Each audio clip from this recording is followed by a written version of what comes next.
வல் ஆஃபீன அனின் நாஸ். மனிதர்கள் செய்கிற தவறுகளை செஞ்சுட்டு போட்டு என்ன செய்ய தெரியாம செஞ்சிட்டான் அப்படின்னு பொறுத்து கொள்வாங்க. ஒரு சபையில உமர் இப்னு கத்தாப் அவர்கிட்ட வந்து அவரோட பேர் ஞாபகத்துக்கு வருது இல்ல, இப்னு அல் கத்தாப், கத்தாபுடைய மகனே. யாரு? அமீருல் மூமினீனை பார்த்து அவர் சொல்றாரு, எங்களுக்கு இன்னும் நல்லா தரமாட்டேங்கிறீங்க, சரியா தெரியுங்கல்ல மாதிரி அவர் சொல்றாரு.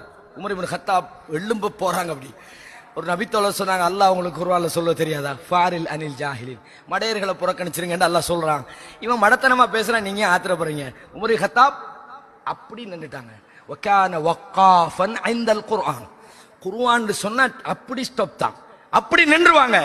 இந்த தன்மை நம்மகிட்ட வருதுண்டா, எவ்வளவுதான் நமக்கு அநீதி இழைக்கப்பட்டாலும் கூட, எவ்வளவுதான் நம் பக்கம் நியாயம் இருக்கிறது என்று நமக்கு தெரிந்தாலும் கூட, நம்முடைய கோபத்தை அடக்கி அங்கேயும் நம்ம